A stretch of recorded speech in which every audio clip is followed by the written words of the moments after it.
Good morning. Tested positive for coronavirus early this morning. That means I have to stay here for at least 2 weeks. That was the text message received by many of 51-year-old Gretchen Anthony's friends and family on March the 23rd of 2020. Over the next few days, additional texts from Gretchen's number described how her condition was worsening, which had prompted her to admit herself to the emergency room at the Jupiter Medical Center in Florida. After several more days of concerning texts and fruitless attempts to reach the woman by phone, the family contacted the police and requested a welfare check.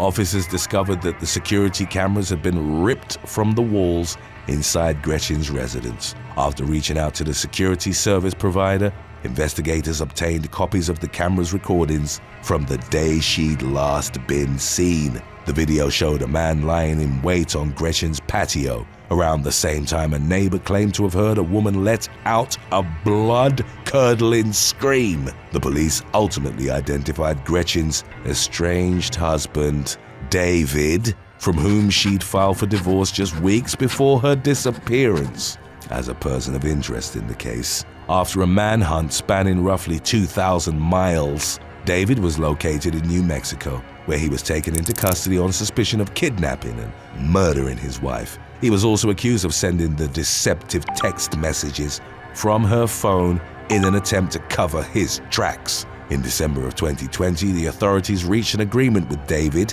which stipulated that he would plead guilty to second-degree murder and reveal the location of Gretchen's yet unfound remains in exchange for a lighter sentence. He subsequently led police to the body, abandoned in a patch of grass behind a Walmart just a few miles from her house. The following January, David was sentenced to 38 years behind bars for the crime. Number 6. Jamiko Willis. In March of 2018, Oklahoma police were called to an apartment near East 71st Street and South Yale Avenue in Tulsa for a report of someone having taken their own life. When emergency crews arrived, they came upon 25-year-old Leisha Wallace, dead from an apparent gunshot wound. The victim's boyfriend, 30-year-old Jamiko Willis, who'd reportedly been the one to call 911, told officers that she'd shot herself. Investigators uncovered multiple pieces of evidence at the crime scene that contradicted Willis's claims. Following an autopsy conducted by the county medical examiner, Wallace's death was officially ruled a homicide, and suspicions predictably fell upon Willis, who'd been released from federal custody only a year earlier. The man was charged with first-degree murder as well as felon in possession of a weapon.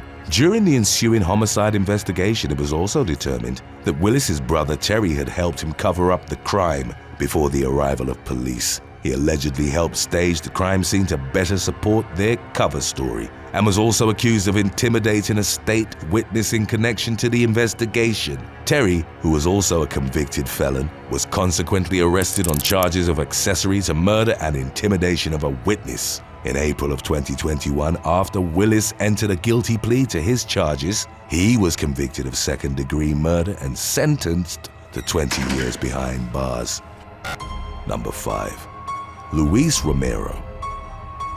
Texas woman Maria Marquez Santiago, a mother of 3, was found dead inside her pickup truck at 8520 LaPorte Freeway near Lawndale Street in Houston on November the 21st of 2018. Local police described how the vehicle had been parked off the side of the road in a grassy area near some bushes. Her cell phone was tracked down to an apartment complex where she'd reportedly gone to put an end to her affair with 36-year-old Luis Moron Romero. A few hours after Santiago's arrival, Romero emerged from his apartment with her body wrapped up in a roll of carpet. He then abandoned her vehicle in the vacant lot and left the scene. A few days later, Houston police presented Romero with the damning surveillance footage of his attempted cover-up, at which point he confessed to the murder. Shortly after his subsequent arrest, local authorities received a tip about his alleged involvement in a previous murder with a similar cover-up. In February of 2017, the body of 56-year-old Guillermo Gonzalez had been found in his car at an abandoned car wash near Romero's apartment. The latter's DNA was detected in the mixture taken from the crime scene, and he was thus handed down a second murder charge. In the summer of 2022, Romero was convicted of both crimes and subsequently sentenced to life imprisonment. Number 4. Jan Popel. At about 10 p.m. on November the 16th of 2018, a vehicle crashed into a light pole on Barnet Highway near Texaco Drive in Burnaby, British Columbia. When first responders arrived at the scene, they came upon 2 passengers, a man and a woman, with the latter reported as being in critical condition after having been thrust into a ditch 30 feet from the car. She was rushed to the hospital where she was ultimately pronounced dead. The police immediately suspected foul play, as the female victim, identified as 34-year-old Nicole Porciello, presented with extensive stabbing wounds. The man, 31-year-old Jan Popel, was identified as the victim's on-again, off-again boyfriend. According to the testimony of family members, the couple had broken things off about a month prior to the deadly incident, leading investigators to theorize that the car crash had been the end result of some sort of domestic dispute. In the end, it was determined that on the night in question, Popel had attacked his ex in a jealous rage. After stabbing Porciello 47 times, the man crashed their car into the light pole in an attempt to make her death appear accidental. Porciello, who worked as a special education teaching assistant at Templeton Secondary School in Vancouver, was reportedly survived by a 10-year-old son. A disturbing video recorded in the moments immediately following the stabbing was shown during the ensuing court proceedings. The clip, which many of the victims' relatives refrained from watching, showed Popel taunting the woman, who was covered in blood, and begging for him to spare her life. He ultimately pleaded guilty to second-degree murder and was sentenced to life with the possibility of parole after 15 years. Number 3. Alex Seman. On the night of December the 1st of 2014, Australian police were called to a home in the Melbourne suburb of Brunswick East after receiving reports of a shooting. Eyewitness Tony Cannan told investigators that he'd arrived at the bungalow belonging to friend Alex Seman and his family to find the latter high on methamphetamine and holding a gun. When asked why he was wielding a weapon, Seman allegedly said, "I want to kill everyone." A short time later, family friend Michael Bekazi arrived at the home and went into the courtyard. Seman subsequently pointed the gun at Bekazi's head while Cannan looked on in disbelief. He then waved the firearm in the direction of his neighbors, who were taking out the trash, before pointing it back at Bekazi and pulling the trigger at point-blank range. Following the shooting, which killed the victim instantly, Seman retreated back into his house along with his girlfriend, Megan Beljulji, and sister Hannah. A tense 5-hour standoff ensued as the police attempted to gain access to the residence, while Seman, Beljulji, and Hannah refused to surrender. When officers finally entered the house in the early hours of the following morning, the 3 occupants presented a carefully fabricated cover story about how an unidentified intruder had attempted to rob Bekazi before gunning him down. Investigators reportedly found additional bullet holes intentionally placed by the conspirators near the crime scene, which would appear to corroborate their story. The false narrative was rejected, however, and all 3 subsequently faced criminal charges. Seman was sentenced to 18 years in prison in connection to the drug-fueled shooting, while Beljulji and Hannah were jailed for at least 2 years for attempting to cover up the crime. Today's topic was requested by River Parish. If you have any other topics you'd like to learn about, subscribe and let us know in the comments section below. Number 2. Ian Bennett.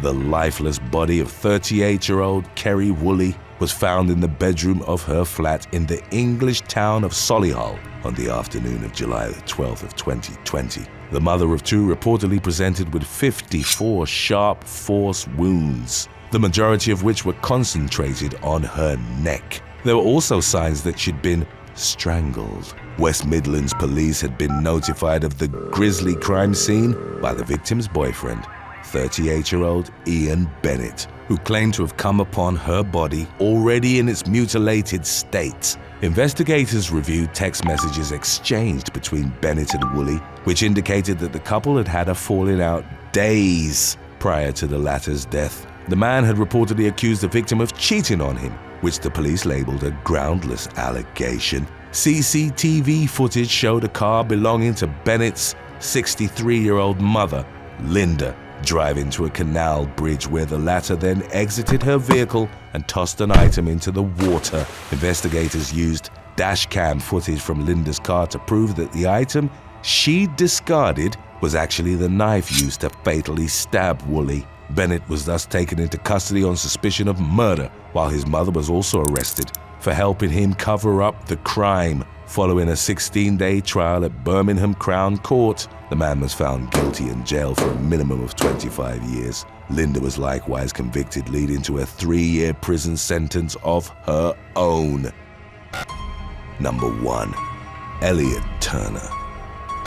20-year-old Elliot Turner was arrested for murdering his girlfriend, Emily Longley, in a jealous rage at his parents' house in Bournemouth, Dorset, England, on May the 7th of 2011. The 17-year-old victim, a native New Zealander, was fatally strangled while lying next to Turner in bed. When he was being taken into custody, the young man reportedly said, "I never meant to harm her.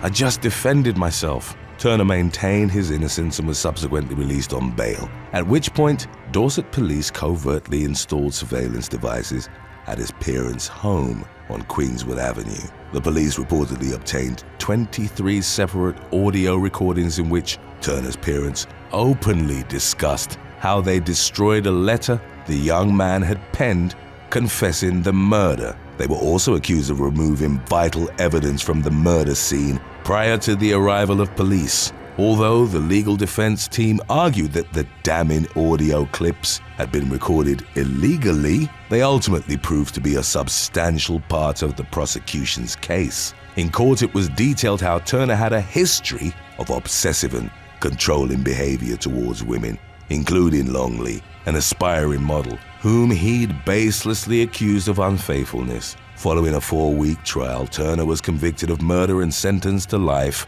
with the possibility of early release after serving 16 years. Both of his parents were jailed for 27 months for their roles in the subsequent cover-up.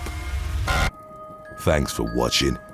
Would you rather help your significant other cover up a crime they committed or attempt to travel abroad with a fake passport? Let us know in the comments section below.